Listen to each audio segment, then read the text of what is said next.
درس کا موضوع ہے کہ نبی کریم صلی اللہ علیہ وسلم نے اپنی امت کو بدعت سے منع کیا ہے۔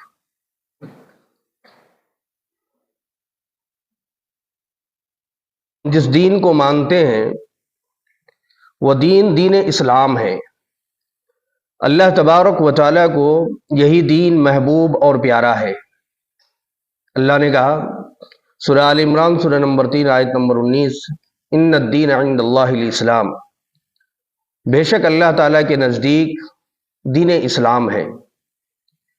اس دین کے علاوہ کوئی اور دین اگر انسان اپنا لے، کوئی اور مذہب اپنا لے، کوئی اور طریقہ اختیار کر لے اور اللہ رب العالمین کے سامنے حاضر ہو تو اللہ تبارک و تعالیٰ قبول نہیں کرے گا۔ اللہ رب العالمین کے نزدیک اس دین کے علاوہ کوئی اور دین قابل قبول نہیں ہے۔ سورہ آل عمران سورہ نمبر 3 آیت نمبر 85 میں اللہ نے کہا وَمَن يَبْتَغِ غَيْرَ الْإِسْلَامِ دِينًا فَلَن يُقْبَلَ مِنْهُ، اس دین کے علاوہ یعنی دین اسلام کے علاوہ کوئی اور دین اپنا کر کے آؤ گے فَلَن يُقْبَلَ مِنْهُ، تو اللہ تبارک و تعالیٰ قبول نہیں کرے گا۔ وَهُوَ فِي الْآخِرَةِ مِنَ الْخَاسِرِينَ، اور قیامت کے دن، آخرت کے دن جو ہے نقصان اٹھانے والوں میں سے ایسے لوگ ہوں گے۔ جس دین کو ہم مانتے ہیں یہ دین اسلام ہے، اور یہ دین مکمل دین ہے، ہر اعتبار سے مکمل ہے۔ اللہ اور اس کے رسول نے مکمل چیزیں جو ہے ہم امتیوں کو بتلایا ہے، اس کے اندر کوئی چیز کی کمی نہیں ہے۔ اللہ نے اس کی بھی وضاحت کی سورہ مائدہ سورہ نمبر 5 آیت نمبر 3، الیوم اکملت لکم دینکم، آج میں نے تمہارے لیے تمہارے دین کو مکمل کر دیا۔ وَأَتْمَمْتُ عَلَيْكُمْ نِعْمَتِي، اللہ نے نعمت کہا دین اسلام کو کہ میں نے اپنی نعمت کو پورا کر دیا۔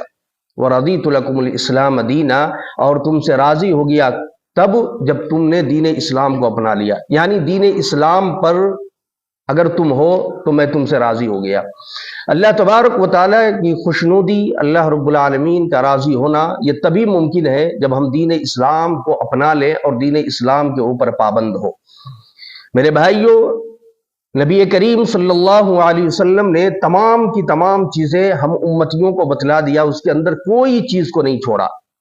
ظاہر سی بات ہے کہ جب چھوڑا نہیں گیا، مکمل تعلیم دے دی گئی، تو اس کے اندر کسی چیز کو داخل کرنا یا اس کے اندر سے کسی چیز کو نکال دینا اللہ رب العالمین نے اور نبی صلی اللہ علیہ وسلم نے اس سے منع کیا ہے۔ کسی چیز کو دین کے اندر داخل کر دینا یہی بدعت کہلاتا ہے۔ نبی کریم صلی اللہ علیہ وسلم نے فرمایا، مائی عائشہ صدیقہ رضی اللہ تعالی عنہ بیان کرتی ہیں، صحیح بخاری کتاب الصلح کے اندر آیا حدیث نمبر 2697، من احدث فی امرنا هذا ما ليس منه فهو رد، کوئی بھی ایسی بات ہو جو ہم نے نہیں کہی اور وہ دین کے اندر لا دی گئی، یا کوئی نئی چیز کو دین کے اندر پیدا کر دیا گیا، فهو رد، تو وہ قابل قبول نہیں ہے، مردود ہے۔ یہ کریم صلی اللہ علیہ وسلم نے ایک حدیث کے اندر اور کہا، صحیح مسلم کتاب العقیدہ حدیث نمبر 1718، من عمل عملا لیس علیہ امرنا فهو رد، ہمارے دین کے اندر کوئی نئی چیز کو پیدا کرے، کسی نئی عمل کو داخل کرے، اللہ کے نبی صلی اللہ علیہ وسلم کہتے ہیں فهو رد، تو وہ مردود ہے۔ نہ ہم نے اس کو کرنے کے لیے کہا، نہ اللہ نے کرنے کے لیے کہا، اور انسان اپنی طرف سے اس کو بنا کر کے دین میں کر رہے۔ اللہ کے نبی صلی اللہ علیہ وسلم جب بھی خطبہ دیا کرتے تھے، ہر خطبے میں آپ بدعت سے منع کرتے اور بدعت کے انجام سے ڈرایا کرتے تھے۔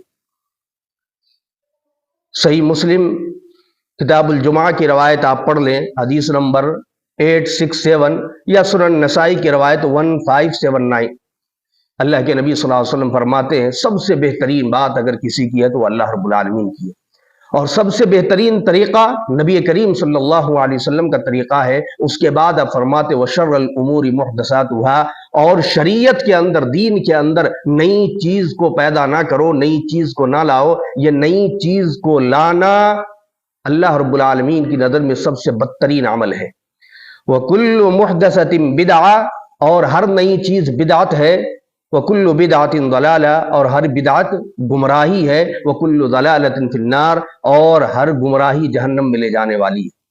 عجیب ماحول ہے لوگوں کا کہ لوگوں نے سنت کو چھوڑ کر کے بدعت کو بھی اپنانے کے لیے دو حصوں میں تقسیم کر دیا. بدعت کی دو حصے کر دی، ایک بدعت حسنہ اور دوسری بدعت سیئہ. لوگ بدعت کو اچھی بدعت کہہ کر کے آج سنت کو چھوڑ کر کے بدعت پر عمل کر رہے ہیں. میرے بھائیو، ہر طرح کی بدعت نبی صلی اللہ علیہ وسلم نے کہا گمراہی ہے، اور ہر گمراہی انسان کو جہنم میں لے جانے والی ہے.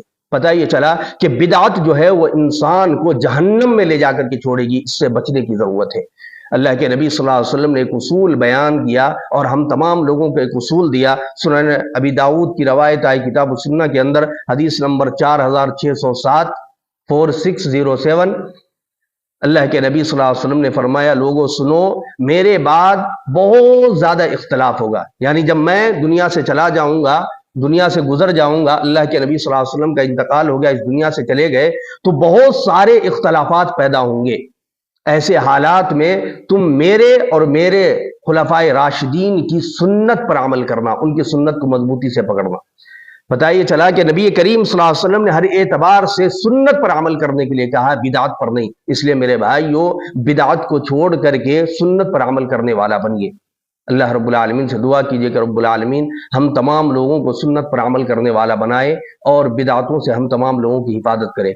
میں اپنی بات ختم کرتا ہوں اسی آیت کے ساتھ جو میں نے شروع میں پڑھی، سورہ حشر سورہ نمبر 59 آیت نمبر 7، وَمَا آتَاكُمُ الرَّسُولُ فَخُذُوهُ وَمَا نَهَاكُمْ عَنْهُ فَانْتَهُوا. رسول اللہ صلی اللہ علیہ وسلم جو تمہیں کرنے کا حکم دیتے ہیں، جو کہتے ہیں اس پر عمل کر لو، اس کو مان لو، اور جس سے منع کرتے اس سے رک جاؤ. اللہ تعالی ہمیں سنتوں پر عمل کی توفیق عطا فرمائے. آمین. والسلام علیکم ورحمۃ اللہ وبرکاتہ.